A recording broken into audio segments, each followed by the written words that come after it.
ఏమైనా చేయగలవు, కథ మొత్తం మార్చగలవు, నీ నామముకే మహిమంతా తెచ్చుకొందువు. ప్రైజ్ రాడ్ ఎరుబడి అందరికీ మరణత. Welcome to voice of Christian. నేను మీ రాజేష్ శిరీష. ఇప్పుడు ప్రస్తుతం మన యూట్యూబ్లో ఎక్కడ చూసినా కానీ ఈ స్థిరపరచు వాడువు పాట మీద చాలా గొప్ప రాద్ధాంతమే రేగుతుంది. పాస్టర్ జాన్ పాల్ గారు అండ్ ఇంకా వేరు వేరు పాస్టర్లు రియాక్ట్ అయ్యారు. అసలు ఆ పాటలో ఏం తప్పు ఉంది, ఏం ఒప్పులు ఉన్నాయి అని మాత్రం తెలీదు. కానీ నా పర్సనల్గా నేనైతే చాలా ఎంజాయ్ చేస్తున్నాను పాటని. నేను ఒకరిని తప్పు పట్టడానికి ఈ వీడియో చేయట్లేదండి. నా అభిప్రాయం అసలు ఈ పాట అసలు ఎలా ఉందో ఒక్కసారి మీకు పాడి చూపిస్తాను. మీకు తప్పు అనిపించిందో ఒప్పు అనిపించిందో మీరే చెప్పండి, ఓకేనా? స్థిరపరచువాడవు, బలపరచువాడవు, పడిపోయిన చోటే నిలబెట్టువాడవు, ఘనపరచువాడవు, హెచ్చించువాడవు, మా పక్షము నిలచి జయమిచ్చువాడవు. ఏమైనా చేయగలవు, కథ మొత్తం మార్చగలవు, నీ నామముకే మహిమంతా తెచ్చుకొందువు. యేసయ్యా యేసయ్యా, నీకే నీకే సాధ్యము. చాలా బాగున్నాయి లైన్స్. ఎప్పుడైనా మనం బాధలో ఉన్నప్పుడు ఈ పాట చక్కగా మనల్ని నిలబెడుతుంది. విశ్వాసం నుంచి పక్కదో పడినప్పుడు, మన ఆలోచనలు పక్కదారి పడినప్పుడు ఖచ్చితంగా ఈ పాట మనకి బలాన్ని ఇస్తుంది. కానీ కొంతమంది, అంటే పాస్టర్ పేరు నేను చెప్పనండి, బట్ నేను ఎవరిని విమర్శించడానికి ఈ వీడియో చేయట్లేదు, అలా అని చెప్పి ఎవరిని పొగడడానికి కూడా ఈ వీడియో చేయట్లేదండి. ఈ పాట మీద నా ఉద్దేశం చెప్తున్నాను. ఒక పాట విన్నప్పుడు కొంతమందికి నచ్చుతుంది, కొంతమందికి నచ్చదు. అది దేవుడి పాట. సాధారణంగా ఏదైనా సరే అందరికీ నచ్చుతుంది. అందులో మనం కేవలం పాజిటివ్నెస్ అంటే మంచిని వెతకాలి. ఒక పాటని రాసి కష్టపడి కంపోజ్ చేసి పాడినప్పుడు, అది మన ముందుకు వచ్చినప్పుడు దానిలో మనం మంచిని వెతుక్కోవాలి. అది దేవుడి పాట కాబట్టి. సో ఇక్కడ స్థిరపరచువాడవు, బలపరచువాడవు, పడిపోయిన చోటే నిలబెట్టువాడు అంటే మనం నా పర్సనల్గా నేను ఎలా తీసుకుంటానంటే ఈ పాటని ఎప్పుడైనా నేను పాడుకున్నప్పుడు, ఎప్పుడైనా విశ్వాసంలో నేను పడిపోతుంటే స్థిరపరచువాడవు అని నేను పాడుకుంటా. ఎందుకంటే నాకు అంత బాగా నచ్చింది పాట. అదే మీరు ఖచ్చితంగా ఆ పాటలో తప్పులు వెతకడానికి కొంచెం పరీక్షగా చూసారంటే ఖచ్చితంగా తప్పులు కనిపిస్తాయి. ఆ పాటను విని ఆ పాటలో ఉన్న సారాంశాన్ని మన మైండ్కి ఎక్కించుకోండి. అంటే దేవుడు నన్ను స్థిరపరుస్తాడని మనం ధైర్యం తెచ్చుకుంటాం. సో ఇంకోటి బలపరచువాడు. ఏదన్నా చిక్కులు పెట్టే సమస్య మనకు వచ్చినప్పుడు ఆ సమస్య నుంచి బయటపడే బలం ఇచ్చే దేవుడు మన యేసయ్య అని చెప్పి మనం అనుకోవచ్చు కదా. దానిలో తప్పులు వెతకాల్సిన పని లేదు. అలా అని చెప్పి తప్పులు వెతికిన వారు చెడ్డవారని నేను తీర్పు తీర్చను. ఎవరి గురించి కూడా నేను నెగిటివ్గా చెప్పను. ఎందుకంటే నేను అందరి పాస్టర్లీ, నేను ప్రతి ఒక్క దైవ సేవకుడి మెసేజ్లన్నీ చూస్తూ ఉంటా. కాబట్టి నేను ఎవరిని తప్పుబట్టను, అలా అని చెప్పి ఎవరిని హెచ్చించను.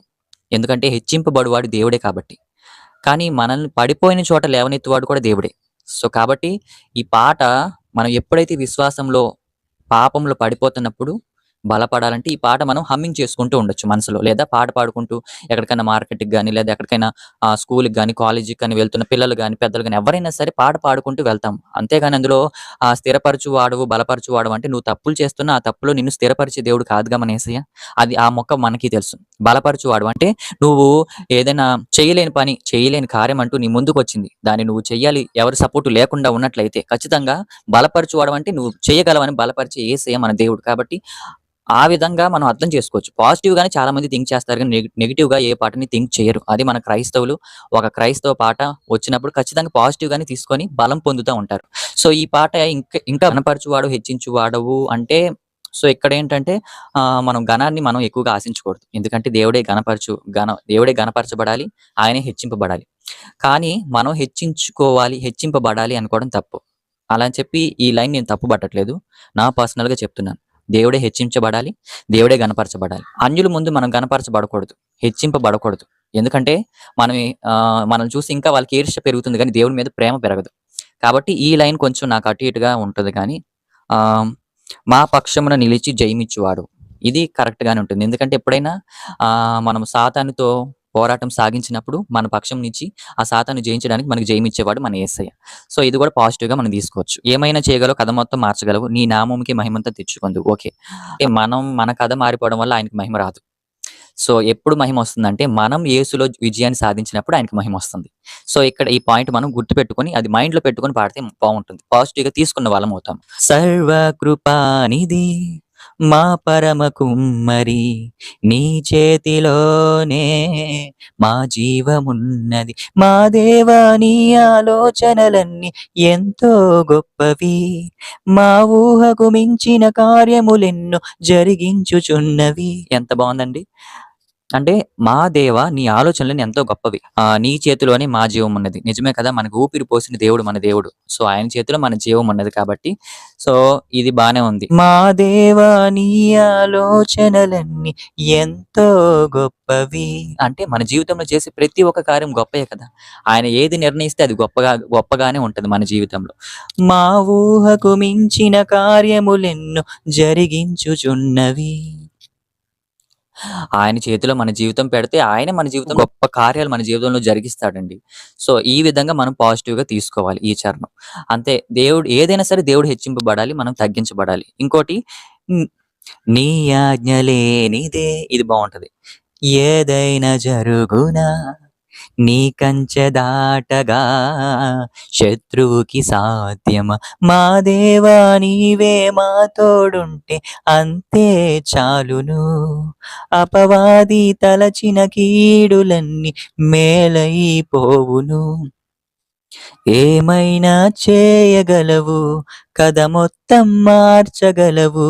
నీ నామముకే మహిమంతా తెచ్చుకొందువు. సో, నీ ఆజ్ఞ లేనిది ఏదైనా జరుగునా? ఆయన ఆజ్ఞ లేనిదే మన జీవితంలో ఏది జరగదు. మన జీవితంలో జరిగే కీడులన్నీ జయించగల శక్తి మనలో ఉందని ధైర్యంతో ఆయన మనకి పరీక్షలు పెడతాడు. సో, ఆ కీడుని మనం ఎదిరించాలి. నీ కంచె దాటగా శత్రువుకి సాధ్యమా? అంటే శత్రువు అంటే ఎవరండి? మనం ఎప్పుడు ఎవరిని శత్రువులుగా అనుకోకూడదు. సాతానుడొక్కడే మన శత్రువు. మన శత్రువు మెయిన్ మనుషులు గాదు. మనుషుల్లో ఉన్న సాతాను. సాతానుడే మన శత్రువు. మా దేవా నీవే మా తోడుంటే అంతే చాలును. సో, దేవుడు మనతో ఉంటే అంతే చాలండి. ఇంకా అదే స్మరణ చేసుకుంటూ ఉండండి.